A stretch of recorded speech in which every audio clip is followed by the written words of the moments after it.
नवधा विलासात् शुभप्रेममयम् प्रणमामि शचीसुत गौरवरम् हरिभक्तिपरम् हरिनामधरम् करजाप्यकरम् हरिनामपरम् नयने सततं प्रणयाश्रुधरम् प्रणमामि शचीसुत गौरवरम् सततं जनता भवतापहरम् परमार्थपरायण लोकगतिम् नवलेहकरम् जगतापहरम्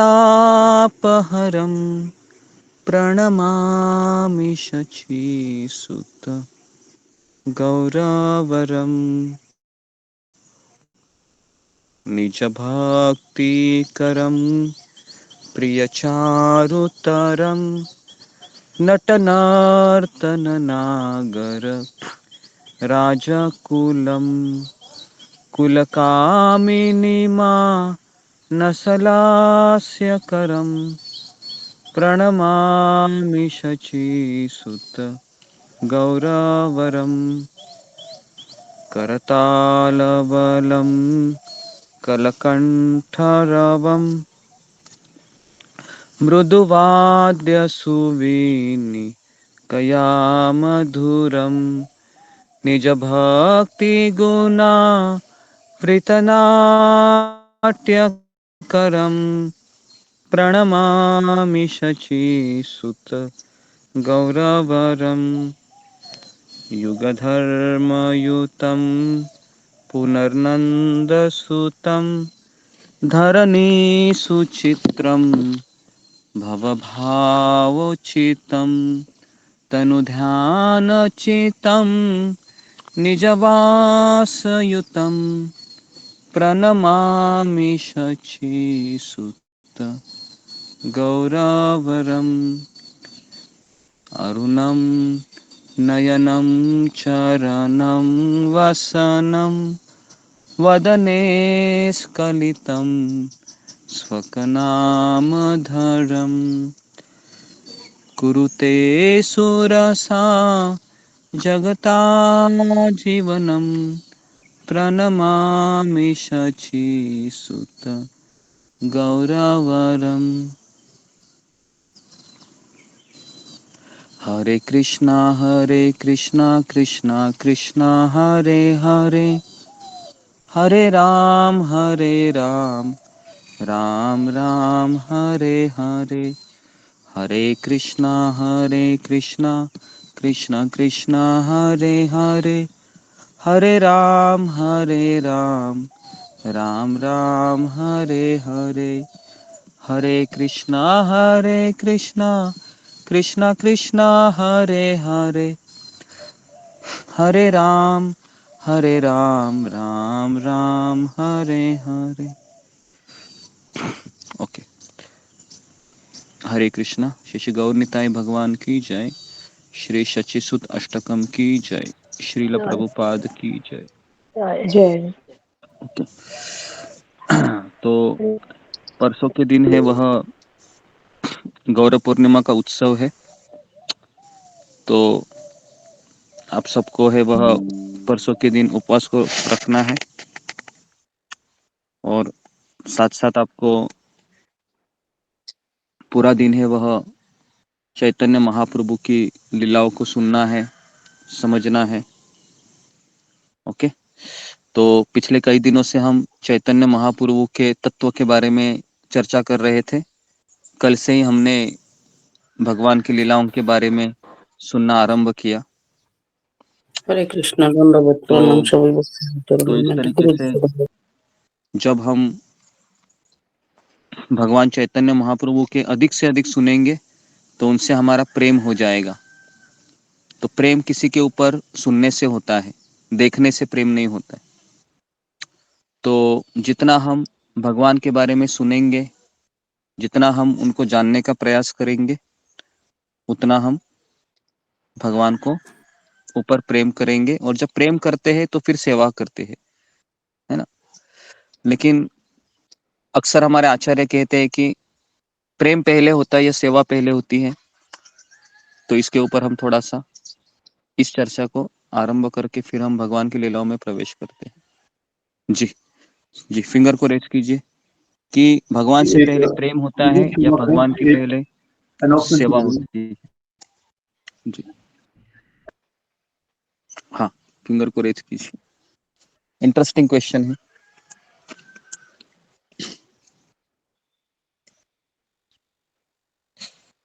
जी, सुमिता सिन्हा। हरे कृष्णा गुरु जी, दंडवत प्रणाम। सभी भक्तों को दंडवत प्रणाम।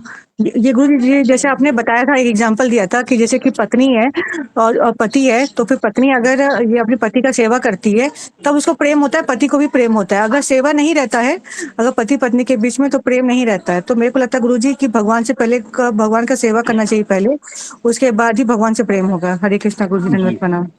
ओके, तो ये सही उत्तर सुमिता माता जी ने दिया है कि पहले सेवा आती है और फिर प्रेम होता है। तो बिना सेवा के प्रेम नहीं होता है। तो अगर हमारा भगवान से प्रति प्रेम नहीं हो रहा है तो पहले हमें सेवा करनी चाहिए। ठीक है जी। अशोक चावला प्रभु, कुछ कहना है आपको? जी गुरु जी, छोटी सी अनाउंसमेंट थी आगे अनाउंसमेंट? आदेश। जी कीजिए। क्योंकि अगर अनाउंसमेंट नहीं होती है तो बहुत नाराज हो जाते हैं। तो आज 16 गुप्ता माता जी की छोटी बेटी मृद गुप्ता जी का बर्थडे है। हम उन्हें कृष्ण भावना भावी शुभकामनाएं और बधाई देते हैं और उसके सुखद कृपामय भक्तिमय आशीषमय जीवन के लिए पूज्य गुरु जी, सब श्री भगवान श्री कृष्ण पूज्य गुरु जी और समस्त भक्तों के चरणों में आशीर्वचनों की कामना करते हैं। जी गुरु जी, धन्यवाद। हरे कृष्णा। जी, तो और एक मुझे बात बतानी थी कि हम अनाउंसमेंट भी इसलिए करते हैं, है ना, ताकि वो भक्ति में लगे। लेकिन भक्ति में लगने के लिए हमें यथासंभव प्रयास भी करने चाहिए, और है ना, तब जाके भक्ति में वो, है ना, अपने भक्ति को आरंभ करेंगे। तो और अगर हमारा अनाउंसमेंट नहीं होता है तो हमें नाराज अगर होना है तो ये भी ठीक नहीं है, है ना। तो हमें अनाउंसमेंट इसलिए होने चाहिए, खास करके अगर कोई ज़्यादा ही इमरजेंसी कंडीशन में है, आईसीयू में एडमिट है, या बहुत आवश्यकता है उनको, है ना, तो उस समय हमको ज़्यादा जोर देना चाहिए, है ना। ठीक है, तो चैतन्य महाप्रभु की लीलाओं के बारे में हम सुन रहे हैं, समझ रहे हैं। ओके, तो हम 3 बार हरे कृष्ण महामंत्र बोलते हैं। जी बोलिए। हरे कृष्णा हरे कृष्णा हरे कृष्ण कृष्णा हरे कृष्णा हरे कृष्ण कृष्णा हरे हरे कृष्ण हरे कृष्ण राम कृष्ण राम हरे राम हरे हरे हरे राम हरे कृष्णा कृष्ण हरे कृष्ण हरे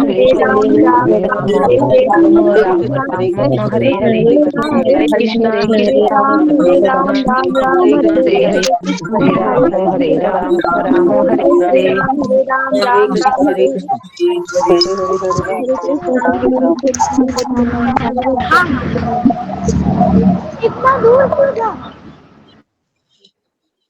ओके, हरे कृष्णा। तो अभी हम प्रवेश करते हैं, है ना। सब लोग अपने कैमरा को ऑन रखिए और माइक को बंद कीजिए और कैमरा में विजिबल रहिए, है ना।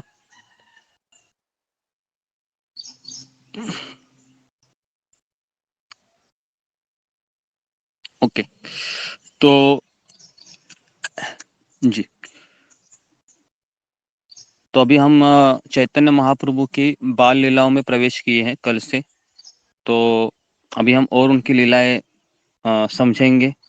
और देखिए, जब हम लीला में प्रवेश करते हैं तो हमें ये नहीं समझना चाहिए कि भगवान ऐसा क्यों कर रहे हैं।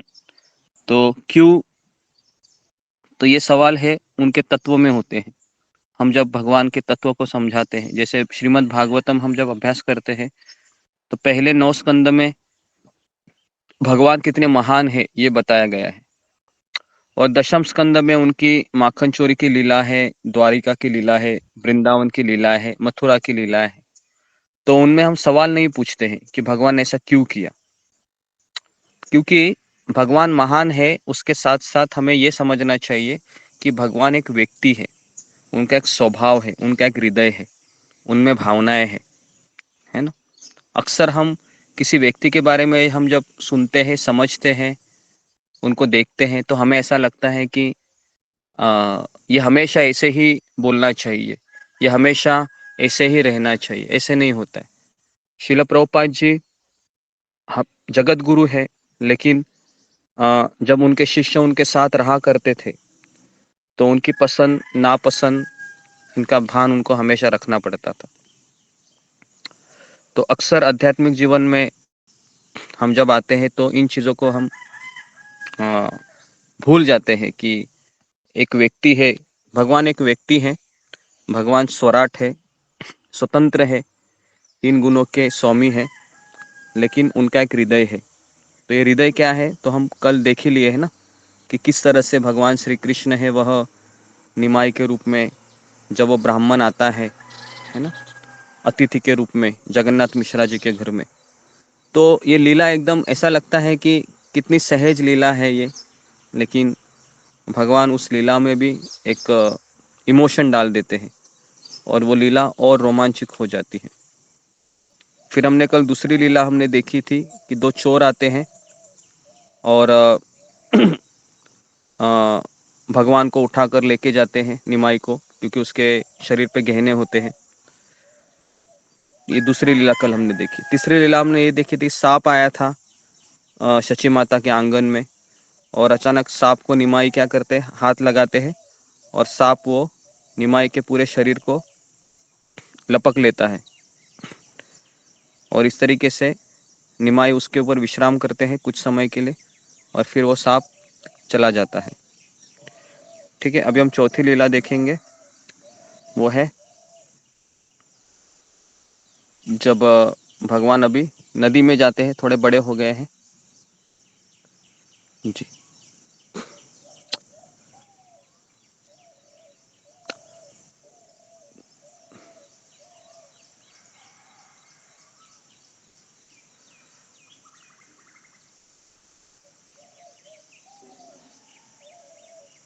जी, तो शची माता है ना, जो यशोदा मैया है, तो वो हमेशा निमाई को कहा करती थी कि तुम दूसरों की चीजें क्यों चुराते हो, तुम दूसरे बच्चों को क्यों पीटते हो, और तुम दूसरों के घर में क्यों जाते हो।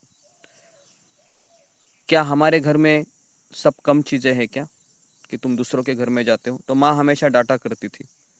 तो एक दिन वो क्रोधित होकर कमरे में चले जाते हैं और सभी बर्तन तोड़ देते हैं,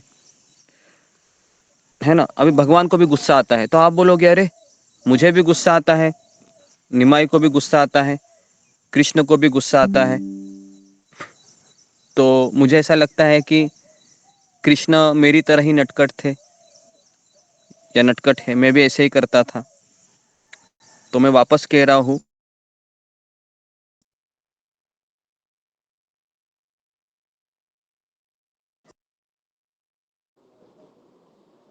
हम भी गाते हैं।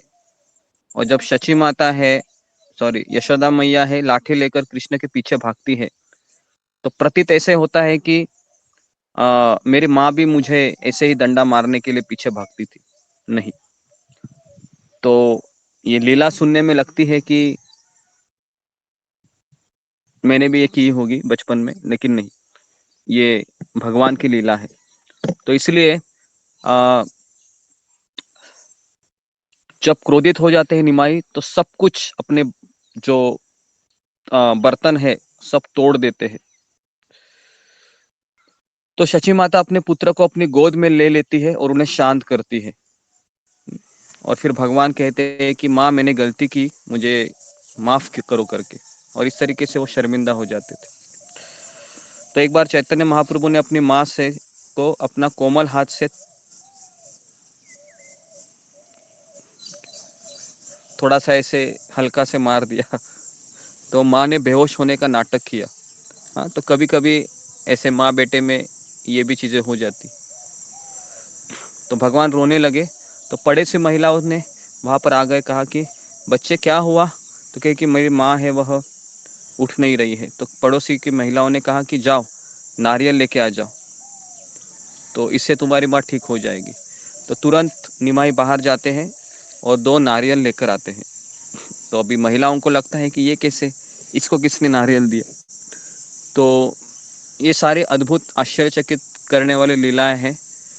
और फिर चौथी लीला है कि एक बार भगवान निमाई है, ये गंगा में स्नान करने के लिए जाते थे और पड़ोसी लड़कियां भी वहाँ पर आती थी और विभिन्न देवताओं की पूजा करने के लिए पंच पकवान लेकर आती थी, फूल लेकर आती थी, दिया अगरबत्ती सब लेके आती थी। और जब लड़कियां गंगा में स्नान करने के लिए भगवान विभिन्न देवताओं की पूजा करने में व्यस्त हो जाती, तो निमाई वहाँ पर आते थे और उन्हीं के बीच बैठ जाते थे और लड़कियों को कहते थे कि मेरी पूजा करो, मैं तुम्हें अच्छे पति मिलने का आशीर्वाद दूंगा। तुमको पता है गंगा कौन है, देवी दुर्गा कौन है? गंगा और दुर्गा मेरी दासियां है और अन्य देवताओं की बात ही क्या है, भगवान शिव पता है कौन है? ये तो मेरे सेवक है। अब ये सब लोग, निमाई है ना, जोर जोर से चिल्लाता लड़कियों को कहता है। अभी लड़कियों की अनुमति के बिना ही वो क्या करते थे, फिर जो उन्होंने चंदन लाया होता है पूजा के लिए, वो चंदन लेते थे और अपने पूरे मस्तक को लगाते थे और अपने पूरे शरीर पर लगाए थे। जो उन्होंने फूलों की माला ली होती है ना, वो फूलों की माला उठाते थे और खुद के गले में पहनाते थे। और जो भी मिठाई, चावल और प्रसाद वो लाते थे, सब वो छीन लेते थे और खुद ही खाने लगते थे। तो भगवान के इस व्यवहार से सभी लड़कियां बहुत क्रोधित हो गई निमाई की और कहा, निमाई कि आप हमारे गांव के रिश्ते में हमारे भाई जैसे हैं, तो आपको ऐसा व्यवहार शोभा नहीं देता है। तो देवताओं की पूजा के लिए हमारा सामान न लो और इस तरह से तुम उपद्रव मत मचाओ। तो निमाई ने उत्तर दिया, मेरी प्रिय बहनों, मैं तुम्हें आशीर्वाद देता हूँ कि तुम्हारे पति बहुत सुंदर होंगे, तो वो विद्वान होंगे, चतुर होंगे, जवान होंगे, उनके पास प्रचुर धन होगा। केवल इतना ही नहीं, बल्कि तुम में से प्रत्येक के 7-7 पुत्र होंगे जो दीर्घायु होंगे, बहुत बुद्धिमान होंगे। तो ऐसे निमाई है उनको आशीर्वाद देते थे, है ना। तो निमाई का ये जब आशीर्वाद सुनते थे तो सारी लड़कियां बहुत खुश हो जाती थी और बाहरी तौर पर जैसा कि लड़कियों का स्वभाव होता है, वो क्रोध के बहाने भगवान को डांटा करती थी, है ना। तो स्त्री के साथ रहना बहुत कठिन कार्य होता है। कब वो नाराज हो जाए, कब उसको गुस्सा हो जाए, कब उसका गुस्सा शांत हो जाए, इसका ठिकाना होना बहुत कठिन होता है। तो यहाँ पर जो लड़कियां हैं, भगवान को डांटती भी थी, प्रेम से बात भी करती थी। तो कुछ लड़कियां भाग गई, तो भगवान ने उन्हें क्रोधित होकर बुलाया और सलाह दी, अगर तुम मुझे प्रसाद नहीं दोगे, अगर तुम मुझे फूलों की माला नहीं पहनाओगे, अगर तुम मुझे चंदन नहीं दोगे, तो मैं तुम्हें शाप दूंगा। कौन सा शाप दोगे? तो कम से कम आ, तु, तु, आ, जी, आप में से प्रत्येक के पास कम से कम 4-6, है ना, पत्नियों वाला एक बूढ़ा पति होगा। तो जैसे ही वो सुनती है शाप को, तुरंत भागते भागते रुक जाती है और फिर वह शाप से डरकर वह सारा सामान लेकर आती है और निमाई के सामने रख देती है। और इस तरीके से निमाई फिर कहते थे कि जी धन्यवाद आपका, तो पूरा वो खाने के लिए बैठते थे। तो ये रोज का वहां पर कार्यक्रम हुआ करता था गंगा के तट पर, है ना। तो कोई कहेगा कि ये शरारत ठीक नहीं है, ये असभ्य व्यक्ति का लक्षण है, भगवान ऐसा नहीं करना चाहिए। कृष्ण तो नैतिकता के एक आदर्श मूर्तिमान स्वरूप है, गीता में तो बहुत अच्छे अच्छे प्रवचन करते हैं, लेकिन इस तरह से किसी लड़कियों के साथ व्यवहार करना ये गलत है। लेकिन मैं वापस कह रहा हूँ कि गलत और सही की व्याख्या है हम भगवान के साथ नहीं कर सकते। वो इसलिए नहीं कर सकते क्योंकि संसार की हर एक वस्तु और हर एक जीवात्मा ये भगवान ने ही निर्माण किया हुआ है ना, अभिव्यक्ति है। तो इसलिए कई लोग सवाल पूछते हैं कि प्रभु रामचंद्र एक पत्नी के साथ विवाह किए हैं, लेकिन कृष्ण है 16,108 पत्नी के साथ विवाह किए। इतना ही नहीं, उनको पत्नियां कम पड़ी तो फिर आधी रात को दूसरे के पत्नियों को बुलाकर उनके साथ नृत्य करते हैं। तो ये कैसे भगवान है? तो ये मेरे डिक्शनरी में नहीं बैठता है ये कृष्ण। मैं जिंदगी में किसी की पूजा नहीं करूंगा, लेकिन कृष्ण की तो बिल्कुल नहीं करूंगा। तो मैं वापस कह रहा हूं कि कृष्ण ने ही सारा संसार का निर्माण किया है, और अगर कृष्ण है मेरी पत्नी के साथ भी रासलीला करना चाहे तो भी वो अपराध नहीं है। इसलिए है, इसलिए नहीं है क्योंकि इस संसार में हर एक स्त्री है, हर एक पुरुष है, या हर एक वस्तु है, उसके निर्माता भगवान कृष्ण है, जो चैतन्य महाप्रभु के रूप में लीला करते हैं। तो जब जब हम इस चीज को समझते हैं तो फिर हम भगवान की लीलाओं में आनंद लेते हैं, तकरार नहीं करते, जलन नहीं करते हैं। कई लोग जलन करते हैं कृष्ण के या कृष्ण के चरित्र के ऊपर, है ना, लेकिन नहीं, ऐसा नहीं। कृष्ण स्वराट है, कृष्ण स्वतंत्र है, और जब वो जितनी भी रानियां कृष्ण के साथ रहती थी तो उन रानियों को ज्यादा आनंद आता था। जब भी भगवान रासलीला करते थे तो गोपियों को ज्यादा आनंद आता था। भगवान तो आत्मा राम है, भगवान को किसी स्त्री की आवश्यकता नहीं है। तो इस चीज को भी समझना चाहिए। ठीक है, तो यहाँ पर भगवान शरारत करते हैं निमाय के रूप में, लेकिन यहाँ पर ये बहुत सुंदर सुंदर ये पास टाइम है। तो एक दिन वल्लभाचार्य की बेटी लक्ष्मी नाम की एक लड़की नदी में स्नान करने आ गई और देवताओं की पूजा करने के लिए गंगा के तट पर आई। तो लक्ष्मी देवी को देखकर भगवान उनमें आसक्त हो गए। किसकी बेटी थी ये बेटी थी वल्लभाचार्य। तो अभी भगवान को देखकर लक्ष्मी को भी अपने मन में बड़ी संतुष्टि आई, उसका भी मन निमाई के ऊपर आसक्त हो गया। एक दूसरे के प्रति उनका स्वाभाविक प्रेम जागृत हो गया, और यद्यपि यह बचपन की भावनाओं से ढका हुआ था, यह स्पष्ट हो गया कि वे परस्पर आकर्षित थे।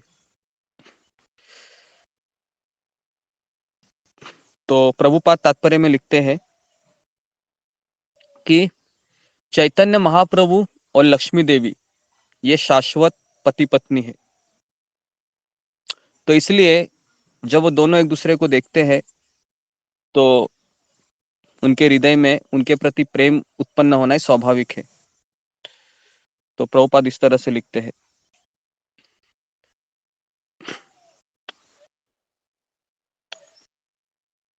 उसके पश्चात भगवान लक्ष्मी से कहते हैं कि बस मेरी पूजा करो क्योंकि मैं भगवान हूं। यदि तुम मेरी पूजा करोगे तो तुम्हें निश्चित रूप से मैं आशीर्वाद दूंगा। तो वही चीज यहाँ पर भी भगवान करते हैं, और इस तरीके से चैतन्य महाप्रभु से आदेश सुनकर लक्ष्मी ने तुरंत उनकी पूजा की, शरीर पर चंदन और फूल चढ़ाए और इस तरीके से फूलों की माला पहनाई, है ना। तो एक दिन माता शची अपने पुत्र को डांटने की इच्छा से उसे पकड़ने गई, लेकिन वो भाग गए। क्योंकि सारे पड़ोसी लोग हैं वह शिकायत किया करते थे जगन्नाथ मिश्रा से और शची माता से कि आपका बेटा है, पूरे गांव के नाक में दम करके रखा है ना। तो इस तरीके से ये उनके बाल लीलाएं, है ना, हुआ करती थी। तो जगन्नाथ मिश्रा ने स्वप्न देखा कि एक ब्राह्मण उनके सामने आकर बड़े क्रोध से शब्द कह रहे हैं कि मेरे प्यारे मिश्रा जी, आप अपने बेटे के बारे में कुछ नहीं जानते। तुम उसे अपना पुत्र समझते हो, इसलिए उसे डांटते हो और ताड़ते हो। तो जगन्नाथ मिश्रा ने उत्तर दिया, यह लड़का एक भगवान है, इसे कोई फर्क नहीं पड़ता कि वो तुम्हारा बेटा है। पिता का कर्तव्य है कि वो अपने पुत्र को धर्म और नैतिकता की शिक्षा दे। यदि मैं उसे यह शिक्षा नहीं दूंगा तो उसे उसके बारे में कैसे पता चलेगा? जगन्नाथ मिश्रा ने उत्तर दिया। तो ब्राह्मण ने उत्तर दिया, यदि आपका पुत्र स्वयं एक दिव्य रहस्यवादी लड़का है तो आपकी शिक्षा का क्या उपयोग? जगन्नाथ मिश्रा ने कहा, भले ही मेरा पुत्र कोई सामान्य व्यक्ति नहीं बल्कि नारायण है, फिर भी एक पिता का कर्तव्य है कि वो अपने पुत्र को शिक्षा दे। इस प्रकार स्वप्न में जगन्नाथ मिश्रा और ब्राह्मण ने धर्म के सिद्धांतों पर चर्चा की। तो इस प्रकार गौरहरि ने अपने बाल लीलाओं की और दिन ब दिन अपने माता पिता का आनंद बढ़ाया, है ना। मैं रूप और रघुनाथ के चरण कमलों में प्रार्थना करता हूँ कि हमेशा उनकी दया की इच्छा रखते हुए मैं कृष्णदास उनके पद चिन्हों पर चलते हुए चैतन्य चरितामृत का वर्णन करता हूँ। तो इस तरीके से यह अध्याय समाप्त हुआ। अभी अगला अध्याय है भगवान की प्रौगंड लीलाएं। तो धीरे धीरे चैतन्य महाप्रभु निमाई बड़े हो गए और अभी वो वल्लभाचार्य की जो बेटी थी, है ना, जिसका नाम था लक्ष्मी देवी, उनसे विवाह भी करते हैं। अभी इसी इसमें आएगा। तो हम जब भगवान के बारे में सुनते हैं, निमाई के बारे में, क्योंकि निमाई की लीला आपने ज्यादा सुनी नहीं होगी, कृष्ण की लीलाएं सुनी होगी, तो अच्छे से सुनिए अभी। कि पहले कविराज गोस्वामी है वह रूप और रघुनाथ, रूप गोस्वामी और रघुनाथ दास गोस्वामी, इनको हम अपना आदर्श मानते थे। तो एक भक्त के जीवन में एक ऐसे आइडल होने चाहिए, आइडल मतलब प्रेरणा देने वाले, जिससे वो याद करके अपना दिन प्रतिदिन की भक्ति को आगे बढ़ा सके, है ना। तो नरोत्तम दास ठाकुर भी कहते हैं कि रूप रघुनाथ पदे रहु मोर आश, प्रार्थना करय सदा नरोत्तम दास। रूप रघुनाथ पदे होई बे आकुति, कबे हम हेरबो युगल प्रीति। तो हमारा जीवन का लक्ष्य कृष्ण नहीं होना चाहिए। अगर आप नरोत्तम दास ठाकुर के भजन सुनेंगे या पढ़ेंगे तो आपको समझ में आएगा कि वो हर आचार्य का नाम लेते हैं, हर आचार्य का नाम लेते हैं। तो इसलिए आचार्य उपासना ये एक भक्ति का बहुत बड़ा अंग है ना। तो मैं भगवान चैतन्य के कमल चरणों में अपनी सादर श्रद्धांजलि अर्पित करता हूँ, क्योंकि केवल उनके चरण कमलों पर एक फूल चढ़ाने से एक भौतिकवादी भी भक्त बन जाता है, केवल चरणों में फूल चढ़ाने से। हाँ, जय जय श्री चैतन्य जय नित्यानंद, जय द्वैत चंद्र जय गौर भक्त वृंद। आइए अभी मैं 5 से 10 वर्ष की आयु के बीच भगवान की गतिविधियों का वर्णन करता हूँ। प्रौगंड युग के दौरान भगवान की लीलाएं बहुत व्यापक थी। उनकी शिक्षा उनका मुख्य व्यवसाय था। उसके बाद उनका सुंदर विवाह भी हुआ। जब भगवान गंगादास पंडित के यहाँ व्याकरण का अध्ययन कर रहे थे तो वे व्याकरण के नियमों और परिभाषाओं को एक बार सुनकर ही तुरंत कंठस्थ कर लेते थे, है ना। तो भगवान है, सारी विद्या का स्रोत क्या है? भगवान ही तो है। सारे वेदों का स्रोत कौन है? भगवान कृष्ण है। तो इसके लिए भगवान कुछ पढ़ने की जरूरत ही नहीं है। जब भगवान सांदीपनि मुनि के आश्रम में अध्ययन कर रहे थे तो भगवान ने कितने दिनों में विद्याएं सीखी थी? कौन बताएगा? फिंगर को रेज कीजिए। जब सांदीपनि मुनि जब पढ़ा रहे थे कृष्ण बलराम सुदामा इत्यादि को, तो कितने दिनों में? जी सुमित पाठक। 64 दिन गुरु।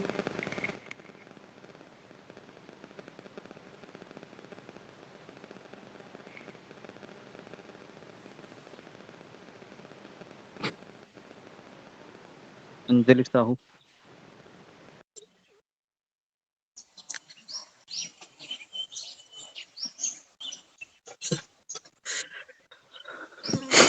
नेक्स्ट देव कुमार।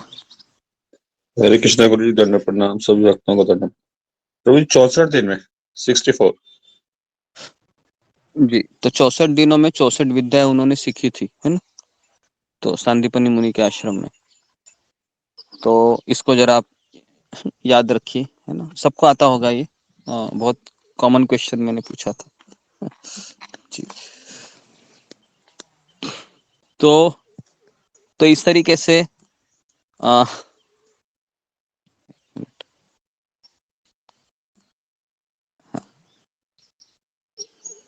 जी, तो अभी मेरा यहाँ पर मैं थोड़ा सवाल पूछ रहा हूँ कि भगवान की, कृष्ण की लीलाएं आप जब सुनते हैं और चैतन्य महाप्रभु की सुनते हैं, तो उसमें कुछ फर्क आपको दिखाई दे रहा है या सेम ही दिखाई दे रहा है? फिंगर को रेस कीजिए। क्या आपको कुछ चेंजेस दिखाई दे रहे हैं या सब सेम दिखाई दे रहा है?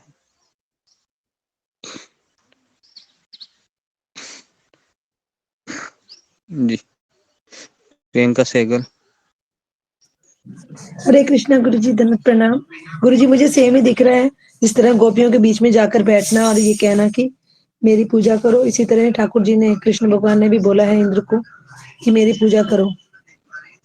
ओके, नेक्स्ट ममता पाल। हरे कृष्णा गुरु जी, धन्यवाद प्रणाम।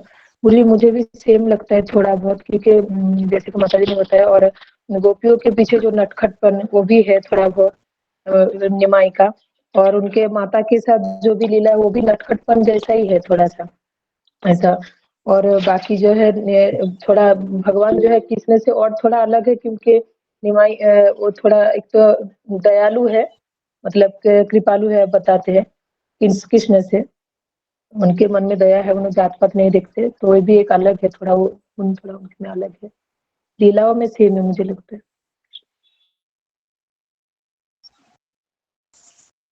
ओके जी, तो ऑलमोस्ट दोनों लीलाएं है सेम ही है, थोड़ा बहुत वेरिएशन है। तो ओके, तो एक बार विश्वरूप है वह बड़े हो गए, तो जगन्नाथ मिश्रा ने उनके लिए एक लड़की ढूंढ ली, उनके लिए एक विवाह समारोह की व्यवस्था करना चाहते थे। तो यह सुनकर विश्वरूप ने तुरंत घर छोड़ दिया। विश्वरूप जी, विश्वरूप ये कौन थे? तो विश्वरूप ये बड़े भाई। निमाई के बड़े भाई। ओके, तो ये विश्वरूप का मैं आपको थोड़ा सा 1 मिनट में बैकग्राउंड बताता हूँ कि ये विश्वरूप ये बलराम जी के अवतार थे, और ये हमेशा अद्वैत आचार्य के पास जाया करते थे भगवान की लीला सुनने के लिए। तो अद्वैत आचार्य के संगति में आने से निमाई का बड़ा भाई विश्वरूप है, वो इतना वैरागी हो गया, इतना वैरागी हो गया कि उनको शादी करने की बिल्कुल इच्छा नहीं हो रही थी। तो जब उनको पता चला कि मेरे माता पिता मेरे लिए लड़की ढूंढ रहे हैं, तो उन्होंने बिना किसी को कहे तुरंत घर छोड़ दिया और संन्यास ग्रहण करके और एक तीर्थ स्थान से दूसरे तीर्थ स्थान की यात्रा करने के लिए चले गए। तो ये फिर बाद में इन्होंने कोई संप्रदाय से संन्यास लिया और इन्होंने अपना शरीर पंढरपुर में छोड़ा, समाधि, महाराष्ट्र के, है ना। तो निमाई के बड़े भाई है विश्वरूप। तो शची माता और जगन्नाथ मिश्रा ने अपने बड़े बेटे विश्वरूप के चले जाने के बारे में सुना तो बहुत दुखी हो गए, इतने दुखी हो गए क्योंकि जवान बेटा था, शादी की उम्र का, अचानक घर छोड़ के चला गया। तो माता पिता को बहुत दुख लगा। तो निमाई ने आकर कहा कि जी मैं नहीं आपको छोड़कर जाऊंगा, चिंता मत कीजिए मेरे प्रिय माता और पिता, है ना। ये बहुत अच्छा हुआ कि विश्वरूप ने संन्यास ले लिया, है ना। तो इस तरीके से वो अभी पिता के परिवार और अपनी माता के परिवार दोनों का उद्धार करेगा। तो चैतन्य महाप्रभु ने आश्वासन दिया कि मैं आपकी सेवा करूंगा। एक दिन चैतन्य महाप्रभु ने भगवान को अर्पित की गई सुपारी खा ली, लेकिन उन्होंने नशे का काम किया और वो बेहोश होकर जमीन पर गिर पड़े। जब उसके पिता और माँ ने बड़ी तेजी से उसके मुंह पर पानी छिड़का तो भगवान पुनर्जीवित हो गए और उन्होंने कुछ ऐसा अद्भुत कहा जो उन्होंने पहले कभी नहीं सुना। भगवान ने कहा, विश्वरूप मुझे यहाँ से ले गए और उन्होंने मुझसे संन्यास आदेश स्वीकार करने का अनुरोध किया। तो अभी तो विश्वरूप का उत्तर सुनकर, है ना, मेरा असहाय पिता और माता है और मैं भी एक बच्चा हूँ, तो इसके लिए बाद में मैं गृहस्थ बन जाऊंगा और इस तरह से माता पिता की सेवा करूंगा। तो इस तरीके से उसने अपने बड़े भाई से कहा, है ना।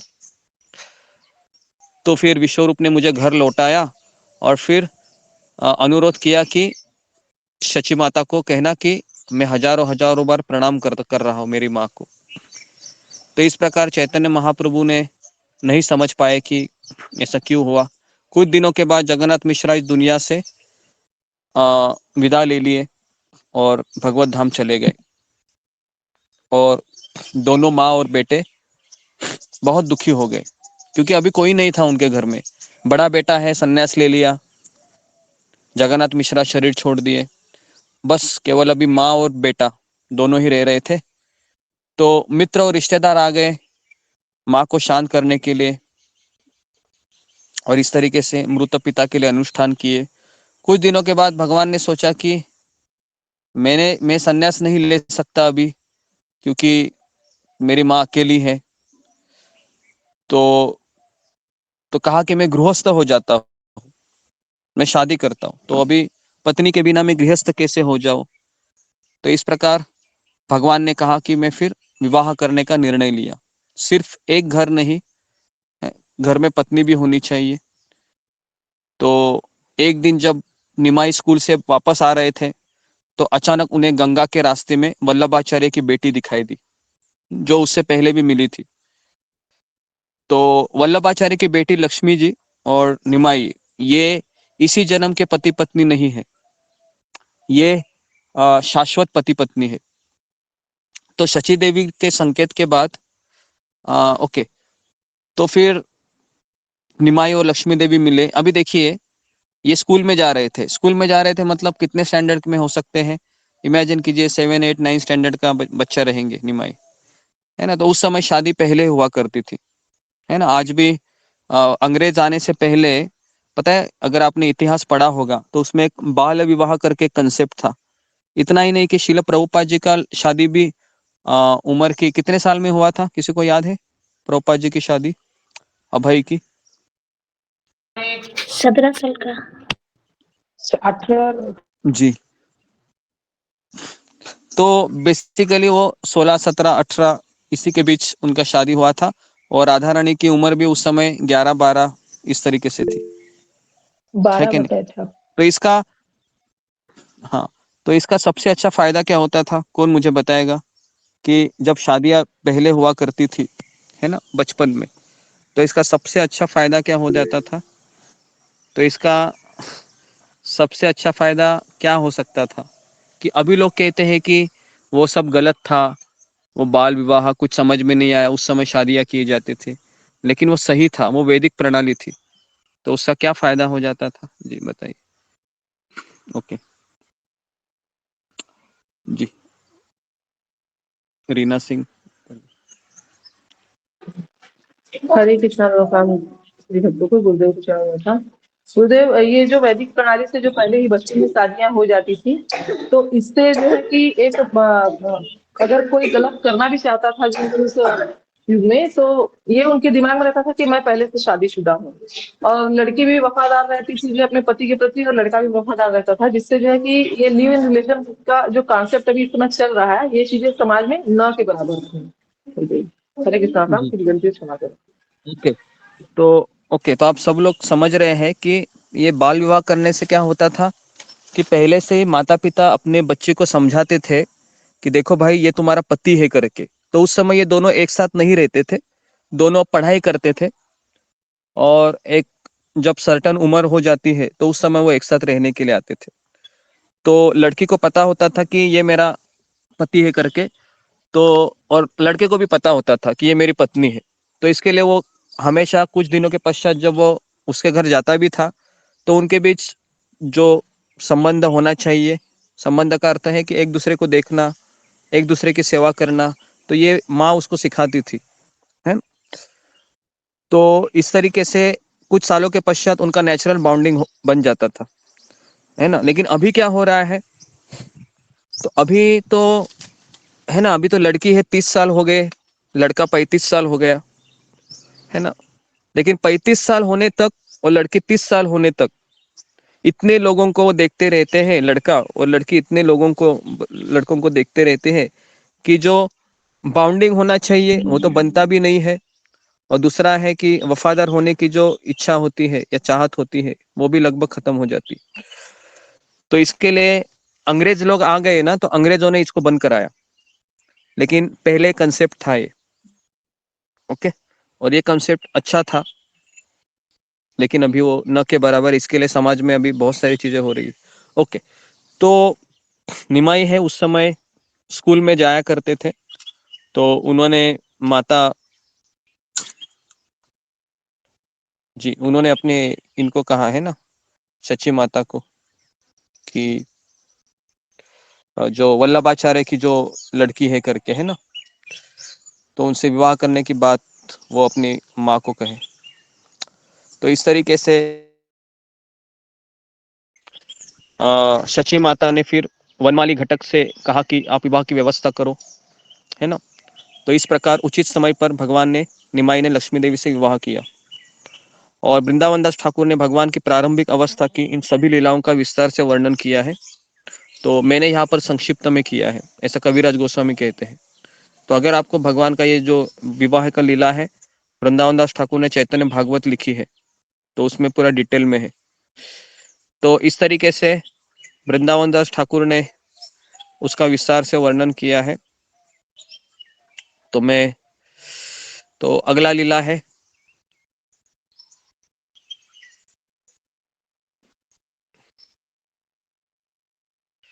तो 11 वर्ष के आयु में चैतन्य महाप्रभु ने फिर, अभी शादी हो गया है तो कुछ पैसा भी कमाना पड़ेगा, तो उस समय है ना शिक्षक बनने का बहुत बोलबाला था। मतलब लोग अलग अलग व्याकरण है, या फिर संस्कृत की भाषा है, या फिर तर्क वितर्क है, राजनीति है, ये सब पहले सिखाते थे और पढ़ाते थे, है ना। तो इस तरीके से निमाई ने क्या किया, छात्रों को पढ़ाना शुरू किया, और इस तरीके से फिर वो शिक्षक बने, और बहुत से छात्र उनके पास आने लगे, और हर कोई उनकी व्याख्या को सुनकर आश्चर्यचकित रह गया, है ना। क्योंकि उस समय है ना, अपनी बुद्धि की भी एक मसाज होती है, अगर आपको मैं बताऊं, है ना। तो जो सत्वगुणी होते हैं ना, वो बुद्धि को बहुत मसाज करते हैं, और हमारी जितनी बुद्धि तीक्ष्ण होगी उतना हमारा समय जल्दी कटता है। जैसे कुछ खेल होते हैं, शारीरिक होते हैं, कुछ मानसिक होते हैं, कुछ बौद्धिक होते हैं। तो शारीरिक खेलों में है इतना हमारा मन नहीं लगता है, क्योंकि शरीर थकने के बाद वो खेल खेलने की इच्छा खत्म हो जाती है लगभग। मानसिक इसमें क्या होता है ना, उससे दुगना आनंद होता है, जैसे वीडियो गेम खेलना या पहेली, है ना, पहेली सॉल्व करना। और बौद्धिक इसमें जो चेस है होता है, या फिर शतरंज का खेल होता है, तो उसमें समय बहुत ज्यादा जाता है, एब्जॉर्प्शन ज्यादा होता है। ओके, तो इस तरीके से तो छात्र बहुत आने लगे निमाई के पास, और इतना अच्छा व्याख्या करने लगे कि निमाई की ख्याति है वो पूरे नवद्वीप में बढ़ने लगी एक शिक्षक के रूप में। और भगवान ने गंगा के पानी में अपनी फिर जो खेल की जो लीलाएं की, शरारत वाली। कुछ दिनों के बाद निमाई पूर्व बंगाल गए, और उन्होंने संकीर्तन आंदोलन की शुरुआत की, है ना। तो उसके पहले निमाई ने तपन मिश्रा नाम का एक ब्राह्मण था। आपको पता है तपन मिश्रा जी का लड़का का नाम क्या है? अगर आपकी बुद्धि तीक्ष्ण होगी तो आप समझ जाओगे कि मैंने एक आचार्य के बारे में बताया था, तपन मिश्रा उन्हीं का लड़के थे। किसी को याद है तपन मिश्रा किसके पिताजी है? जी, फिंगर को रेज कीजिए। ओके जी, जुम्मा गोराई। हरे कृष्णा गुरु जी, दंडवत प्रणाम। सेवक भक्तों के चरणों में दंडवत प्रणाम। गुरु जी, आपने बताया था वो रघुनाथ भट्ट गोस्वामी था जो आपने बताया था। हरे जी, कृष्णा। ओके, रघुनाथ भट्ट गोस्वामी के पिताजी है। ओके, ये तपन मिश्रा। तो तपन मिश्रा जी से मिले वो, और उनसे पूछताछ की कि जीवन के उद्देश्य या कैसे प्राप्त किया जाए, तो उनको पता नहीं चल रहा था। तो यदि कोई किताबी कीड़ा बन जाए और केवल धर्म ग्रंथ पढ़े, और इससे हृदय में संदेह पैदा होते हैं, और व्यक्ति को जीवन के लक्ष्य को पता नहीं चलता। मैं वापस कह रहा हूँ कि अगर हम अधिक से अधिक किताबें पढ़ेंगे, अधिक से अधिक शास्त्र पढ़ेंगे, तो दिमाग में एक उचित लक्ष्य प्राप्त करने की बजाय हमारा माइंड और कंफ्यूज होगा। जैसे मैं हमेशा कहता हूँ कि जिसने मुझे भक्ति में लाया देवदत्त प्रभु, तो वो उनके घर में जब भी मैं जाता था, उनका आधा घर किताबों से भरा होता था। पूरी इस्कॉन की किताबें उनके पास थी। इतना ही नहीं, ऐसे ऐसे किताबें, जैसे इस्कॉन में कोई किताब छपता था तो पहला किताब उनके घर में मुझे दिखता था। वो इतना उनको पढ़ने का शौक था। लेकिन इतनी पढ़ने की भूख थी कि उचित मार्गदर्शन नहीं मिल रहा था उनको। तो इसके लिए उन्होंने ऐसी किताबें पढ़ी जो नहीं पढ़नी चाहिए, उपनिषद, और उसके बाद फिर वेदांत सूत्र, ये वो। तो उससे उनका दिमाग और चकरा गया, है ना। और फिर इस तरीके से धीरे धीरे भक्ति में उतार चढ़ाव होने लगे। तो इसलिए हमें धर्म ग्रंथ भी या फिर भक्ति ग्रंथ भी, दो प्रकार के शास्त्र होते हैं, धर्मशास्त्र और भक्ति शास्त्र। तो हम जब धर्मशास्त्र पढ़ते हैं तो उसमें धर्म, अर्थ, काम, मोक्ष, परोपकार, इसकी चर्चाएं ज्यादा होती है।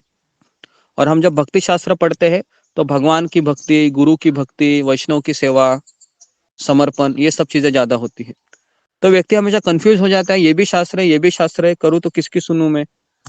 तो इसलिए हमें उचित मार्गदर्शन लेना बहुत आवश्यक होता है। नहीं तो हम धर्मशास्त्र को ही समझेंगे यही शास्त्र है, और फिर हम कभी जीवन के लक्ष्य को प्राप्त नहीं कर सकते। तो इस प्रकार फिर तपन मिश्रा को स्वप्न में एक निमाई पंडित आकर कहे कि आप चले जाइए, है ना। तो सपना देखने के बाद तपन मिश्रा ने भगवान के शरण में आए और उन्होंने सपने में क्या क्या हुआ सब बता दिया। तो इस तरीके से उन्होंने उनको हरे कृष्ण मंत्र का जप करने के लिए कहा। तपन मिश्रा भगवान के साथ नवद्वीप में रहना चाहते थे, लेकिन भगवान ने उन्हें वाराणसी जाने के लिए कहा। वाराणसी को बनारस भी कहते हैं, है ना। तो तपन मिश्रा है वह वाराणसी चले गए और भगवान ने तपन मिश्रा को आश्वासन दिया कि मैं वाराणसी आऊंगा ना, तब आपको जरूर मिलूंगा। तो देखिए, जहां जहां भी हम देखते हैं भगवान की कथा में, खास करके चरितामृत में, तो हर एक व्यक्ति है आदेश लेकर अपने जीवन का निर्वाह कर रहा है, बराबर है।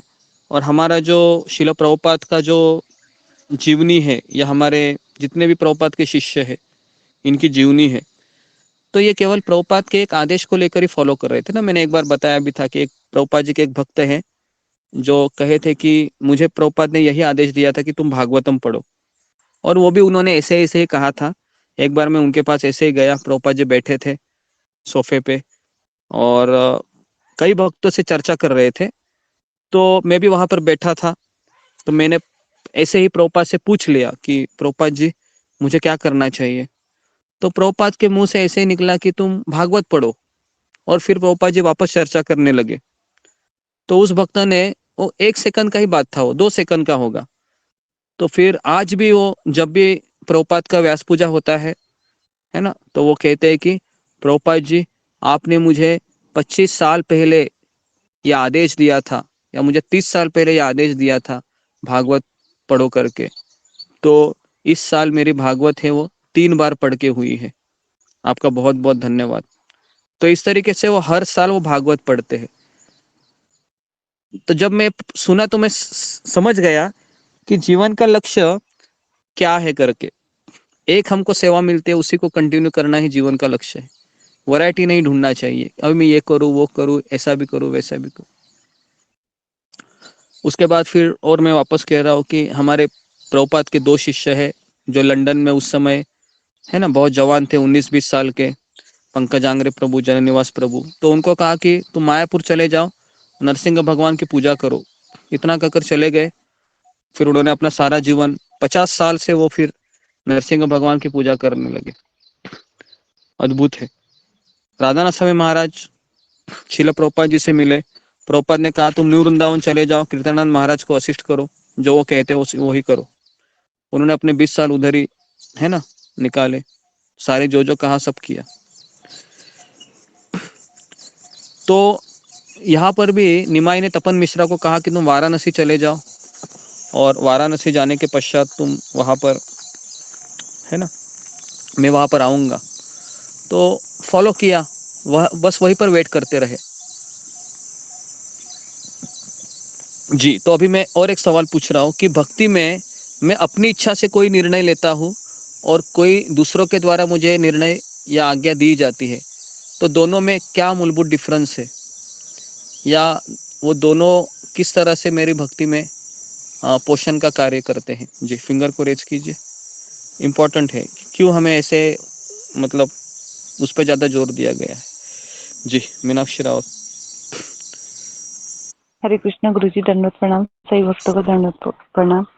गुरु जी, जिस प्रकार आपने बताया कि जैसे कोई जो सिपाही होता है वो जब बॉर्डर पे युद्ध करता है अपने मतलब जो वो होते हैं, उन नेता होता है जो उनके कहने पे करते हैं और दुश्मनों को मारते हैं तो उनको इनाम मेडल दिया जाता है, और जब कोई पर्सनल रीजन से करता है तो फिर उसको सजा मिलती है। तो उसी प्रकार अगर भक्त गुरु या वैष्णवों के आदेश से करता है तो उसको अपराध लगने के चांसेस कम होते हैं, और वो उनके आज्ञा से करता है तो गलती होने के चांसेस बहुत कम होते हैं।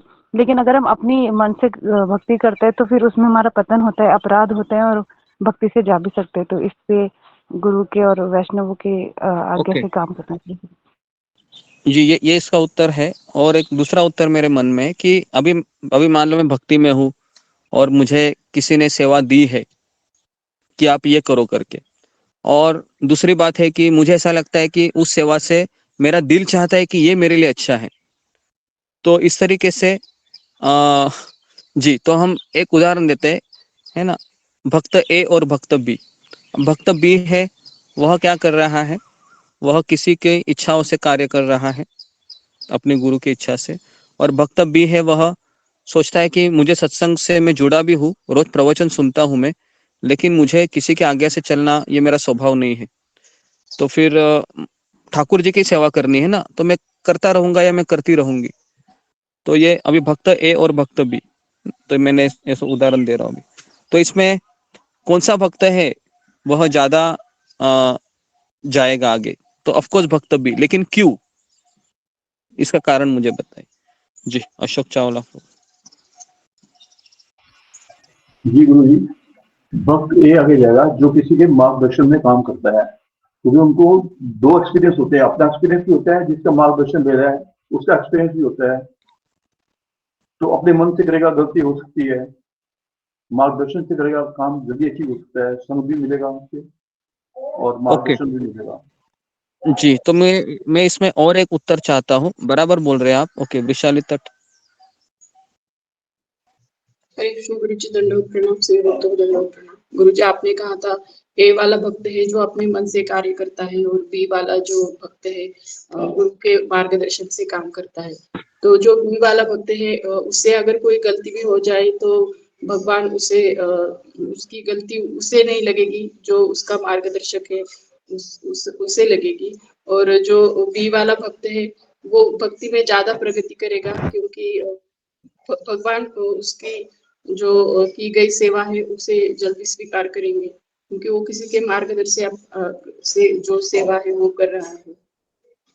मुझे ऐसा ओके, लगता है। तो बेसिकली मैं ये उत्तर ढूंढ रहा था, तो शायद पता नहीं कि मैं जो सोच रहा हूँ वैसा आप सोच रहे हो क्या। अगर हम अपने मन से भक्ति करेंगे ना, तो ज्यादा समय हम नहीं टिक पाएंगे, क्योंकि हमारा मन है वो हमें बाद में दूसरी जगह पर भी लगाएगा। लेकिन हम जब किसी के इच्छा से कार्य करते हैं तो हमारा मन ज्यादा समय लग जाता है। हाँ, कितने लोगों ने अनुभव किया है ये। मैं केवल भक्ति की नहीं बात कर रहा हूँ, मैं एक जनरल बात कर रहा हूँ कि मान लो अगर कोई आप या आप कंपनी में भी काम करते हैं या घर में भी काम करते हैं, या कभी कभी ऐसा होता है कि पिताजी बच्चे को कुछ कहकर चले जाते हैं कि देखो मैं शाम को आऊंगा, तुम्हारी सारी पढ़ाई अच्छे से होनी चाहिए। तो मुझे बोलो कि वो लड़का करेगा कि नहीं? वो लड़का करेगा, क्योंकि उसको पता है शाम को आएंगे और फिर मुझे हिसाब किताब, है ना, मुझे देना पड़ेगा, प्रेशर रहेगा उसको। बराबर है। लेकिन अगर वो बच्चा सोचेगा कि पढ़ाई तो मुझे ही करनी है ना, चलो भाई कर लेते हो, तो किताब लेगा, आधे घंटे देखेगा, रख देगा, फिर वो टीवी देखेगा या फिर आईपीएल का हाईलाइट देखेगा, या फिर, तो इस तरीके से उसका मन है वह क्या करेगा, उसको दगा देते रहेगा, पढ़ाई तो होगी नहीं उसकी कभी। तो इसलिए भक्ति में भी हमारा मन व्यस्त रखने के लिए कोई हमारे ऊपर एक व्यक्ति चाहिए जो हमें डंडे मारता रहे, है ना। डंडे, क्योंकि हम कलयुग के ऐसे जीवात्मा है कि डंडे मारने से ही आगे जाते हैं, अपने मन से तो हम नहीं आगे जाएंगे। ओके, तो इसलिए बहुत जरूरी है इस चीज को समझना। ओके जी, तो यहाँ पर हम देखते हैं पूरी परंपरा में कि आचार्य है वह एक दूसरे का आज्ञा को लेकर चलते हैं। तो इस तरीके से भगवान का शादी हो गई और उससे पहले चैतन्य महाप्रभु है वह तो अपने पिताजी का तर्पण करने के लिए गए थे। तो वहां पर उनकी भेंट किनसे होती है? उनकी भेंट होती है ईश्वरपुरी से। ईश्वरपुरी कौन होते हैं? तो ईश्वरपुरी ये गुरु आ, गुरु चैतन्य महाप्रभु चैतन्य महाप्रभु के चैतन्य गुरु महाप्रभु ईश्वरपुरी। तो ईश्वरपुरी से मिलते हैं और वहां पर वो ईश्वरपुरी से दीक्षा लेते हैं, उधर ही ऑन द स्पॉट। ऐसा नहीं कि जैसे प्रभुपाद ने 11 साल लिए दीक्षा के लिए, तो भगवान है, जिस दिन गए उसी दिन दीक्षा लिए और फिर उनको फिर वो आ गए। तो और आने के पश्चात उनका पूरा जीवन ही परिवर्तन हुआ। वो हरे कृष्ण महामंत्र जप करने लगे और इस तरीके से उसी बीच एक दुर्घटना हुई कि उनकी पत्नी है लक्ष्मी देवी, जो जिनको अपने पति से अलग होने के कारण बहुत दुखी रहती थी वो, क्योंकि ये तो प्रचार कार्य में चले जाते थे। तो विरह के एक बार सांप ने लक्ष्मी देवी को डस लिया और उसके जहर से उनकी मृत्यु हो गई, है ना। तो निमाई की जो पहली पत्नी थी लक्ष्मी देवी, उनकी मृत्यु हो गई। इस प्रकार वह भगवत धाम चली गई और चैतन्य महाप्रभु ने देखा कि लक्ष्मी देवी के लुप्त होने के बाद तो शची माता है वह बहुत रोने लगी, अपनी बहू की मृत्यु होने से बहुत दुखी हो गई। और इस तरीके से शची माता को दुखों से राहत दिलाने के लिए निमाई ने दिव्य ज्ञान की बातें कही।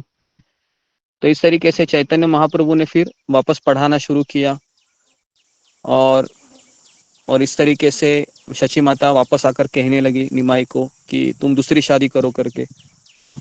तो माता के आग्रह पे उन्होंने दूसरी शादी की। तो ये कौन थी? तो इसका नाम था विष्णुप्रिया।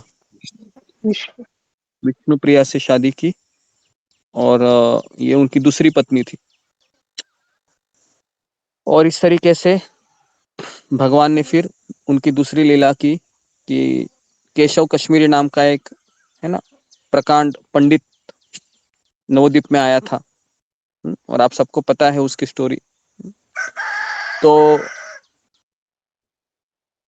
उस समय पूर्णिमा की रात्र थी और निमाई के सारे शिष्य गंगा के तट पर बैठे हुए थे और चर्चा कर रहे थे साहित्य के विषयों पर।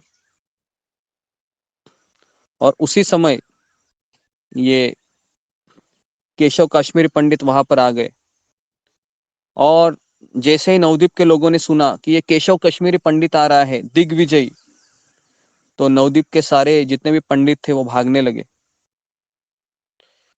तो सारे गांव वालों ने ये सोचा कि हम निमाई को आगे करते हैं, क्योंकि निमाई तो छोटा बेटा है, अगर इसको अगर हराया दिग्विजय पंडित ने तो हम सोचेंगे कि ये तो लड़का है करके ना, छोटा बेटा है, छोटा बच्चा है करके। लेकिन अगर निमाई ने इनको हराया तो फिर हमें तो आगे आने की बात ही नहीं है, क्योंकि हमसे भी कनिष्ठ निमाई ने इनको हराया। तो इस तरीके से नवद्वीप के सारे विद्वान पंडित छिप कर बैठे थे। और ये केशव कश्मीरी बहुत घमंडी था, क्योंकि केशव कश्मीरी किसका भक्त था? तो केशव कश्मीरी ये माता सरस्वती का भक्त सरस्वती था, है ना।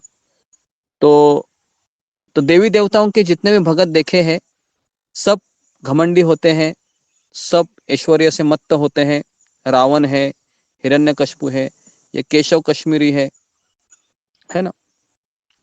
तो केशव कश्मीरी जैसे वहां पर आया, हाँ, तो चैतन्य महाप्रभु ने उनका स्वागत किया और दिग्विजय पंडित ने कहा कि तुम कौन हो? निमाई पंडित ने कहा मैं व्याकरण का शिक्षक हूं। तो कहते अच्छा। तो इस तरीके से कहा कि ठीक है तुम मेरे साथ तर्क करो।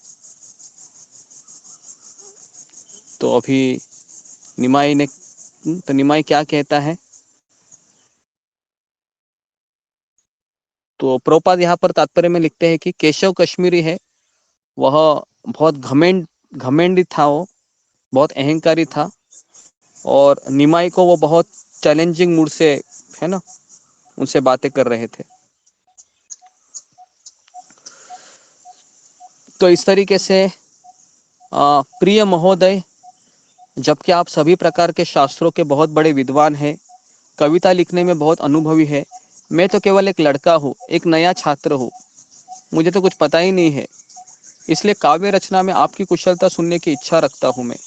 यदि आप कृपा करके माँ गंगा की महिमा का वर्णन करें तो हम इसे सुन सकते हैं। तो केशव कश्मीरी ने सुना तो वह और उसका घमंड फूल गया, है ना। अगर आप घमंडी व्यक्ति को ना दो चार बातें अगर आप बोलेंगे ना, आप बहुत अच्छे हो, आप बहुत सुंदर हो, आपका नॉलेज जबरदस्त है, तो उसको ऐसा लगता है कि मैं 7वें आसमान पर निकल गया अभी, है ना। लेकिन एक भक्त को बोलेंगे आप ये, तो भक्त इसका दो तरीके से देखेगा। भक्त बोलेगा इसकी आंखों में वो अच्छाई है, इसके लिए वो मेरे जैसे बुरे व्यक्ति में अच्छाई देख रहा है, ये पहली बात कर देखेगा वो, भक्तों को बोलेगा। और दूसरा है कि वो सोचेगा कि अगर आप में मुझे कोई दिख भी रहा है तो मेरे आध्यात्मिक गुरु की कमाल है, मेरा उसमें कुछ व्यक्तिगत कुछ नहीं है। तो इस तरीके से भक्त है झूठी प्रशंसा से बचा रहता है। ओके, लिखिए आज का ये पहला सवाल, एक भक्त है वह प्रशंसा से कैसे बच सकता है? हमारे लिए बहुत इंपॉर्टेंट है जी। एक भक्त प्रशंसा से कैसे बच सकता है, या इसका ये भी एक प्रश्न हो सकता है अलग तरीके से, अगर कोई भक्त आपके पास आकर आपकी बढ़ाई करे तो हमें क्या सोचना चाहिए? जी ओके, तो इसका उत्तर जी, तो इसका उत्तर है जो मैंने अभी अभी कहा। क्या कहा मैंने अभी? जस्ट क्या कहा? दो चीजें मैंने कही थी जी।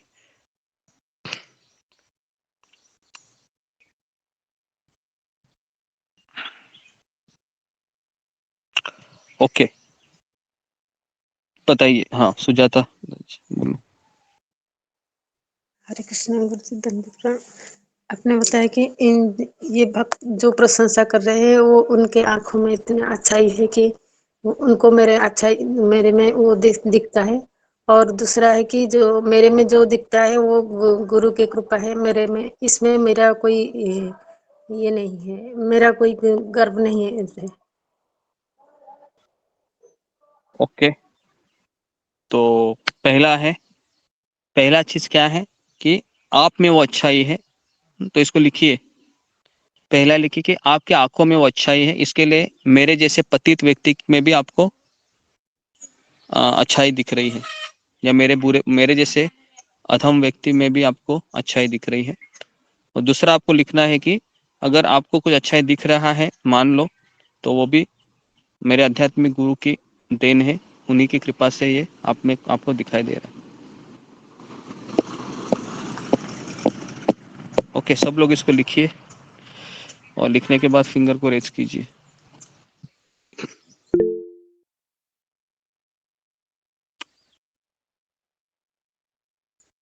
वेरी वेरी इंपॉर्टेंट, ये दोनों चीजें बहुत इंपॉर्टेंट है। ये दोनों चीजें अगर हम याद रखेंगे ना कहीं पर भी जाके, तो हम हमेशा विनम्र रहेंगे, क्योंकि अक्सर हम इस चीज को भूल जाते हैं और फिर हमको कभी कभी मन में से ख्याल आते हैं कि ये व्यक्ति बोल रहा है मतलब सही होगा, मैं तो अपने आप को पहचान ही नहीं पा रही हूँ, या मैं अपने आप को पहचान नहीं पा रहा हूँ, लेकिन इसको लग रहा है कि मैं भगवत गीता का, है ना, बहुत अच्छा मुझे ज्ञान है, या मैं महामंत्र का भी अच्छे से जप करता हूँ, है ना। तो इस तरीके से हमें फिर लगने लगता है, और फिर हम धीरे धीरे धीरे धीरे उस शब्दों के आदी हो जाते हैं। पता है, फिर हम ऐसे भक्तों के पास ही जाना चाहते हैं जो हमारी स्तुति करे, और हम ऐसे भक्तों से दूर रहना चाहते हैं जो हमारी निंदा करे। लेकिन चाणक्य पंडित कहते हैं कि हमें ऐसे लोगों के साथ ज्यादा होना चाहिए जो हमारे कमियों को बताए, ताकि हम उसके ऊपर इम्प्रूव करें। ओके, लेकिन अक्सर हम कौन से व्यक्ति के पास जाना चाहते हैं? नेचुरली जो लोग हमारी अच्छाई करते हैं, बढ़ाई करते हैं। ठीक है, तो इस तरीके से यहाँ पर हम देखते हैं कि केशव कश्मीरी को कहा कि आप क्या कीजिए, आप श्लोका की रचना कीजिए गंगा माता के ऊपर। तो इस तरीके से केशव कश्मीरी ने सुना तो उसको बहुत अच्छा लगा, क्योंकि इतनी तारीफ की निमाई ने कि आप इतने ज्ञाता हो, वेद शास्त्र के पंडित हो। 1 घंटे के भीतर उसने माँ गंगा का वर्णन करते हुए 100 श्लोकों की रचना की। 100 श्लोक, आप इमेजिन कीजिए, खड़खड़ खड़खड़ खड़खड़ उसके मुख से आ रहा था 100 श्लोक, है ना। तो इस तरीके से चैतन्य महाप्रभु ने उनकी प्रशंसा की कि पूरी दुनिया में आप जैसा कवि नहीं है ना। तो इस तरीके से उनकी बहुत स्तुति की कि आपकी कविता इतनी कठिन है कि इसे आपके और विद्या की देवी माँ सरस्वती के अलावा कोई नहीं समझ सकता, है ना। तो चैतन्य महाप्रभु ने भी, है ना, उनकी तारीफ की, खास करके उनकी कविता की। बहुत सुंदर सुंदर उन्होंने गंगा माता की प्रशंसा में कविता लिखी, और वो भी उनको समय नहीं लगा। अभी हम बैठेंगे कविता लिखने के लिए तो हमें थोड़ा समय लगेगा कि ये शब्द ठीक है क्या, है ना, फिर हम उसको डिलीट करेंगे वापस, इस तरीके से। तो प्रभु ने उनकी प्रशंसा करते हुए कहा, सर, पूरी दुनिया में आपके जैसा कोई कवि नहीं है, आपकी कविता इतनी कठिन है, माँ सरस्वती के अलावा कोई नहीं समझ सकता। यदि आप एक श्लोक का अर्थ समझा देना तो हम सभी आपके मुंह से सुन सकते हैं और बहुत प्रशंसा, बहुत खुश होंगे हम। तो दिग्विजय केशव कश्मीरी ने पूछा कि किस श्लोक की आप व्याख्या सुनना चाहते हो? ऐसे ही थोड़ा सा रहता है, घमंडी व्यक्ति ऐसा ही बोलता है, ऐसा ही कुछ बोलता है, बोलो कौन सा सुनना चाहते हो। तो इस तरीके से केशव कश्मीरी ने कहा निमाई को, बोलो। तो इस तरीके से माँ गंगा की महिमा सदैव विद्यमान रहती है। सबसे भाग्यशाली है जो भगवान कृष्ण के चरण कमलों से उत्पन्न हुई है, भाग्य की दूसरी देवी है। तो चैतन्य महाप्रभु ने उनसे इस श्लोक का अर्थ समझाने को कहा और कहा कि आप मुझे समझाइए। तो मैंने बहती हवा की तरह सभी छंदों का पाठ किया है ना, एक के बाद एक के बाद एक। तो भगवान ने कहा कि आपकी कृपा से कोई महान कवि, है ना, बन सकता है, तो आप कृपया करके बताइए। तो इस तरीके से फिर भगवान ने कहा कि मैंने जो सुना है ना, तो आपके कविता में गुण भी और दोष भी है। तो जब कहा कि गुण है तो उनको अच्छा लगा, लेकिन जब कहा कि दोष है तो केशव कश्मीरी का जो पारा है वो 7वें आसमान पर चला गया, क्योंकि उसने कहा कि दोष मेरी कविता में असंभव, ये नहीं हो सकता, कदापि नहीं। और पहली बात तो मैं हवा की तरह ये श्लोक बोले हैं, तुमको कैसे पता चलेगा इसमें दोष है। तो इस तरीके से केशव कश्मीरी को बहुत बुरा लगा, और फिर महाप्रभु भगवान ने कहा कि मैं आपको, देखो मैं व्याकरण का एक साधारण विद्यार्थी हूँ, मुझे साहित्यिक अलंकारों के बारे में कोई इतना अकल नहीं है, और आप तो बहुत ज्ञानी है। तो इस तरीके से महाप्रभु ने विनम्र पोजीशन लिया और कहा कि मुझे कोई अधिकार नहीं है, लेकिन आपने जो श्लोक की रचना की है ना, उसके एक श्लोक में 5 दोष है। तो 5 दोष है, एक नहीं। तो इस तरीके से और उसका माथा खराब होने लगा कि इतनी बड़ी गलती मुझसे हो सकती है, वो मानने को तैयार नहीं था। तो निमाई ने फिर कहा कि आपने जो 100 श्लोक की रचना की ना, उसके 64 श्लोका में आपने भवानी भर्त करके एक शब्द का प्रयोग किया है। भवानी भर्ता मतलब भवानी का अर्थ है शिव जी की पत्नी, उसको भवानी कहते हैं, और भर्ता का अर्थ है उसका पति। तो भवानी भर्ता का अर्थ क्या हुआ कि शिव जी के पत्नी के पति।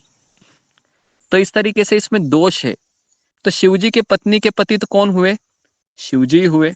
तो आपने यहाँ पर 2 बार रचना किया इसका, है ना, तो इसके लिए इसमें दोष है। तो इस तरीके से जब उसने सुना केशव कश्मीरी, तो केशव कश्मीरी है वह मुंह खुला करके केवल देखते रह गया, और जितनी भी निमाई के छात्र थे वह जोर से हल्ला मचाने लगे, है ना। और इस तरीके से पहली बार वह हार गया, पहली बार वो हार गया। और इस तरीके से निमाई ने सभी लोगों को कहा, आप शांत बैठिए, आप ऐसा किसी का मजाक नहीं उड़ा सकते हैं।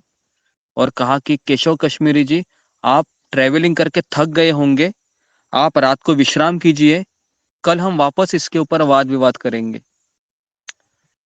तो केशव कश्मीरी कुछ बोल नहीं पाए, क्योंकि वो समझ नहीं पा रहे थे कि छोटा लड़का कैसे मुझे हरा सकता है, क्योंकि मैंने दिग्विजय लोगों को हरा कर मैं यहाँ पर आया हूँ नवद्वीप में। तो उसी बात को वो सोचते सोचते वह घर चले गए नवद्वीप में, और फिर वह माता सरस्वती के सामने रोने लगे। कहा कि माँ, कि आपने मुझे इस तरह से एक बालक के सामने हराया। और इस तरीके से वह पश्चाताप करते हुए सो गए।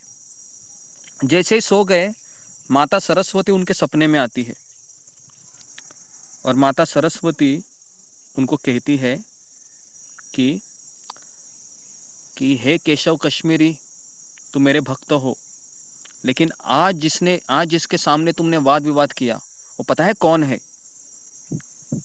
वो तो मैं उसकी दासी हूँ, मैं उसकी सेविका हूँ, वो मेरे भी स्वामी है। तो मैं मेरे स्वामी के सामने मैं अपनी विद्वत्ता का कैसे प्रदर्शन करती? तो इसलिए तुम हार गए। तुम्हारी भलाई उसी में है, तुम सुबह उठो, गंगा में स्नान करो और उनके चरणों में शरणागत हो जाओ। तो तुरंत वह उठ गए केशव कश्मीरी, और तुरंत वह गंगा में स्नान करके निमाई के चरणों में गिरकर कहे कि मुझे क्षमा कीजिए, मैं आपको शरणागत आया हूँ, है ना, तो आप मुझे उपदेश करे करके। तो सारे नवद्वीप के लोगों को जब पता चलता है कि निमाई ने दिग्विजय पंडित को, है ना, पूरा हरा दिया, पूरा शरणागति स्वीकार किया है, तो निमाई की ख्याति और बढ़ने लगी। तो इस तरीके से ये एक छोटी सी लीला है जो हमेशा परम पूज्य राधानाथ स्वामी महाराज सुनाते हैं। इस कथा को मैंने बहुत बार सुना है।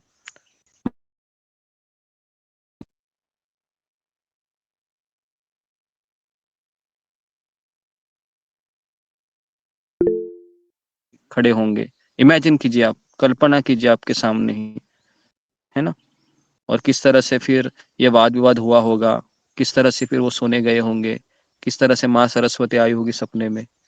जब महाराज जब इसको सुनाते हैं तो ऐसा लगता था कि सामने वो निमाई भी खड़ा है और वो केशव कश्मीरी भी खड़ा है। तो इस तरीके से वो सुनाते।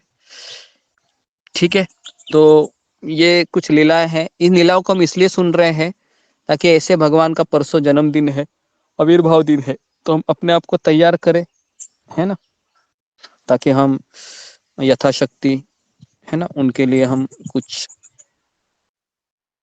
हम हमारे हृदय में कुछ प्रेम जागृत हो।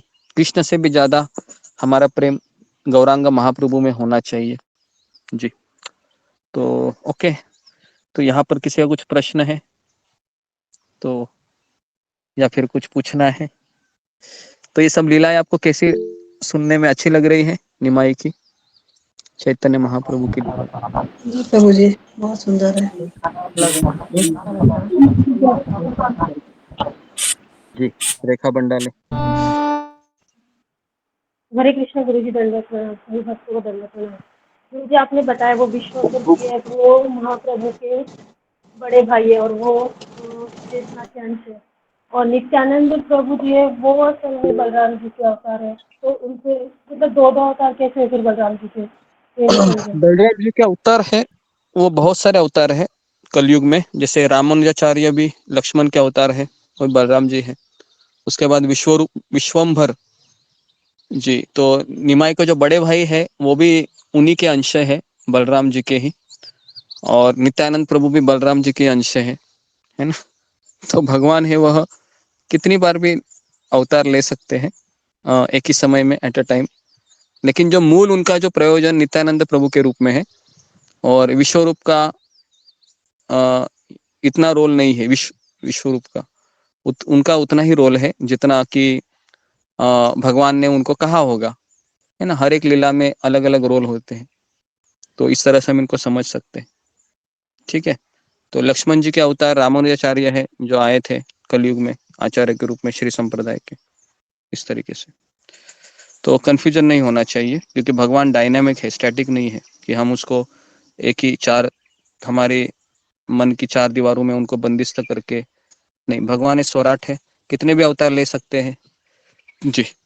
शिवानी बिष्ट। हरे कृष्णा गुरुजी, दंडवत प्रणाम। सभी भक्तों को दंडवत प्रणाम। गुरुजी, जैसे आप बताया कि निताई पंडित को अपने ऊपर थोड़ा सा प्राइड था, घमंड था, तो गुरुजी वैसा मतलब अगर हम भी एक दिन हमारी भक्ति बेकार चलती है काफी टाइम तक, और हम भी थोड़ा सा सेवा करते हैं भगवान की, या थोड़ा सा भी कुछ करते हैं, तो हमारे अंदर भी एकदम से प्राइड आ जाता है। मतलब हमें पता होता है कि कल क्या था और आज क्या है, पर उसके बाद भी प्राइड आ जाता है। और गुरुजी, आपने बताया कि हम जब सेवा करते हैं उसके बाद हमें ऐसा बोलना चाहिए कि मतलब गुरु को वो अपनी सेवा गुरु को अर्पित करनी चाहिए। तो इस बारे में थोड़ा और बता दीजिए ताकि ये बात याद रहे, और कैसे गुरु को अपनी सेवा अर्पण करनी होती है बता दीजिए। मैंने इससे पहले भी बताया था कि भक्ति एक उपहार है। भक्ति ये हमें भक्तों के दया से प्राप्त हुई है, तो इसलिए उस दया को अगर हमको प्राप्त हुई है, और अगर वो प्राप्त होने के बाद जो भी हम विकास कर रहे हैं, तो उसमें हमारा श्रेय नहीं होना चाहिए, क्योंकि शास्त्र भगवान की वाणी है। भक्ता का संग के वजह से हम ग्रो कर रहे हैं, है ना। माला ये हरि नाम है, तो इसलिए जो भी साधनों के माध्यम से हम कर रहे हैं भक्ति, या भक्ति में प्रगति भी कर रहे हैं, वो साधन है, उसके ऊपर भी हमारा कोई अधिकार नहीं है। तो जब हम इस चीज को समझेंगे कि मैं भक्ति इसलिए कर रहा हूँ कि किसी की दया है मेरे ऊपर, किसी के उपकार है, तो फिर हमें भक्ति में कभी घमंड नहीं आएगा। राधानाथ स्वामी महाराज हमेशा कहते हैं कि हमेशा हमको ये सोचना चाहिए कि भक्ति में जो भी कुछ मुझे मिल रहा है, ये भक्तों की दया है, भगवान की कृपा है। तो हमें कृतज्ञता का भाव होना चाहिए। और जब कृतज्ञता खत्म हो जाती है हमारे हृदय से, तो फिर हमें घमंड आने लगता है। तो इसके लिए राधानाथ महाराज हमेशा कहते हैं कि हमें हमेशा कृतज्ञ होना चाहिए प्रभुपाद जी के प्रति, हमारे आध्यात्मिक गुरु के प्रति, और भक्तों के संघ के प्रति, शिला प्रभुपाद जी की किताबों के प्रति, ताकि हम कभी हमारे हृदय में घमंड ना आ जाए। तो इसके लिए हमें कृतज्ञता को स्वीकार करना चाहिए जी। नेक्स्ट, रीना गंगवार।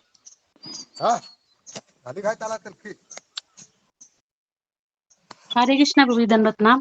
प्रभु जी, मैंने क्लास तो नहीं ले पाई आज, मेरे घर बहुत सारे गेस्ट आए हैं, मुझे रहेगा कुछ दिन ऐसे, लेकिन मुझे सिर्फ ये पूछना है प्रभु जी, जैसे चैतन्य चरितमृत, चैतन्य भागवत और चैतन्य मंगल करके से आचार्यों ने, कई लोगों ने अलग अलग महाप्रभु के ऊपर लिखा है, तो हम लोग इस्कॉन चैतन्य चरितमृत को ही ज्यादा मतलब पढ़ते हैं और पढ़ने को बोलते हैं, जबकि चैतन्य भागवत में काफी विस्तृत वर्णन है, मैंने ऐसा सुना है प्रभु जी। तो मतलब हम चैतन्य भागवत और उसका हम ज्यादा क्यों नहीं बोलते हैं कि वो पढ़ना, चैतन्य चरितमृत का ही नहीं, क्यों ऐसा बोलते नहीं हैं? है। चैतन्य भागवत में से भी कितने लोग बोलते हैं। जितने भी इस्कॉन मंदिरों में आज कथाएं होती है, मैक्सिमम भक्त चैतन्य भागवत से ही बोलते हैं, क्योंकि उसमें विस्तार से लीला है। चैतन्य चरितमृत में एक्चुअली है प्रभु जी, मैंने ऐसे पूछा था जी प्रभु जी, मैंने ऐसे किसी से पूछा था कि मैं चैतन्य भागवत लूं या चैतन्य चरितमृत लूं, तो मुझे बोला कि नहीं, चैतन्य चरितमृत ही लीजिए। तो क्योंकि और भी जैसे मोस्टली यही सुनती हूँ, चैतन्य चरितमृत लीजिए, चैतन्य भागवत का ऐसे बोलते नहीं है कि वो लीजिए ना, भक्तों चैतन्य को ऐसे चरितमृत का और एक है इनिशियल स्टेज पे कि शायद, क्या जो भी है। नहीं, शिला प्रभुपाद जी ने उसके ऊपर टीका लिखी है, ये इसका मेन रीजन है। प्रभुपाद जी ने चैतन्य भागवत के जी ऊपर टीका नहीं लिखी है। जी जी जी तो इसीलिए वो चैतन्य चरितामृत है ना लेने के लिए कहते। और अभी डिस्काउंट भी चल रहा है चैतन्य चरितामृत के ऊपर कि 50% आपको डिस्काउंट में मिल जाएगा अगर किसी को लेना है तो चैतन्य चरितामृत है, पढ़ते रहना चाहिए भगवान की लीलाओं। लेकिन वापस कह रहा है कि वो हमारा पीएचडी का स्टडी है, तो गीता भागवत अच्छे से क्लियर होना चाहिए, नहीं तो एक भक्त इस भक्त के साथ ऐसा क्यों कर रहा है ये समझ में नहीं आता है। तो गीता हमें सिखाती है कि भगवान और भक्ति क्या है। भागवत सिखाता है कि भगवान और भक्त के साथ क्या रिलेशन होता है, और चैतन्य चरितामृत सिखाते हैं कि भगवान से भी ज्यादा भक्त जरूरी है मेरे जीवन में। तो एक भक्त का दूसरे भक्त के साथ कैसा संबंध होता है ये चैतन्य चरितामृत या चैतन्य लीला सिखाती है। तो और अभी हमारा उधर ही हम ज्यादा मार खाते हैं कि एक भक्त के साथ अच्छा रिलेशन नहीं हो पाता है कुछ कुछ, तो इसके लिए फिर हम भगवान को ही प्रायोरिटी देते हैं, क्योंकि भगवान कभी बोलते नहीं है ना। अगर भगवान भी शायद बोलते तो हम भगवान को भी छोड़ देते थे। तो इसके लिए तो चैतन्य चरितामृत ही मैंने है। ठीक है, ओके, तो यहाँ पर मैं रुकता हूँ। आप सबका बहुत बहुत थैंक यू सो धन्यवाद। मच, हरे कृष्ण। श्रील प्रभुपाद की जय, चैतन्य महाप्रभु हरे कृष्णा दंडवत प्रणाम। हरे कृष्णा माता दंडवत प्रणाम। हरे कृष्णा माता दंडवत प्रणाम। हरे राधिका माता माता दंडवत प्रणाम। हरे रंजना माता दंडवत प्रणाम। हरे कृष्ण स्मिता माता दंडवत प्रणाम। हरे कृष्ण अंजलि माता दंडवत माता दंडवत प्रणाम। हरे कृष्ण भक्त को दंडवत प्रणाम। हरे